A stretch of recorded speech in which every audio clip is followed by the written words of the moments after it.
Kevilton Nature Series, bringing the soul of nature into the heart of your living space.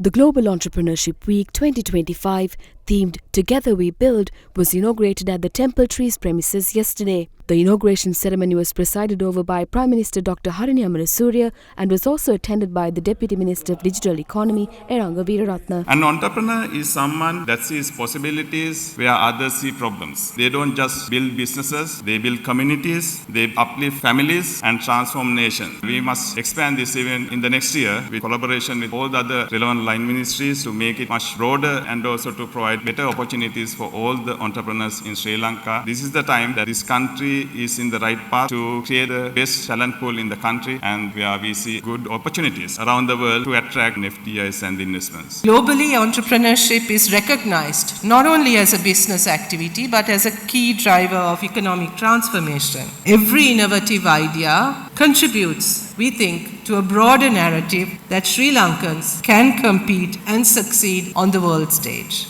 According to the Global Innovation Index 2024, Sri Lanka is ranked 89th out of 133 economies. The data also indicates that Sri Lanka performs relatively well in innovation outputs, yet our innovation inputs, such as infrastructure, investment, and support systems, remain weak. Although our innovation journey is progressing, there is still considerable room to strengthen how we incubate new ideas and convert them into tangible growth. The Ministry of Youth and Sports reports that the youth population is approximately 5.1 million in our country. Sri Lanka is enjoying a demographic advantage, but one that is rapidly changing, with nearly a quarter of its population in this digitally literate, adaptable, and ambitious age. But this is a dwindling demography, and we need to make sure that digital literacy is not confined to this population. But we know that the younger generation is eager to engage with emerging technologies, but they face a special challenge with regard to accessing capital, opportunities for investment, shortage of mentorship, and inability to take risks. So we have established a 30-member digital task force for education reform, bringing together experts from education, tech, policymaking, and private sector. And the main idea behind this task force is to guide the reform process that is taking place in education, with an emphasis on guiding the digital transformation in education. One of the things that we are particularly concerned with when we are going through this transformation is that we ensure that we provide these opportunities equitably and that this transformation takes place in all parts of the country. 2026 national budget demonstrates our government's strong commitment to advancing the digital economy and entrepreneurship. Over rupees 25 billion has been allocated for digital economy investments, including rupees 1.5 billion earmarked for a startup to support youth and emerging entrepreneurs. So now we need to move from isolated initiatives to a coordinated national movement. Government, industry, academia, and entrepreneurs must also work together. Our priorities remain clear: ecosystems, education, inclusion, and policy alignment and coherence.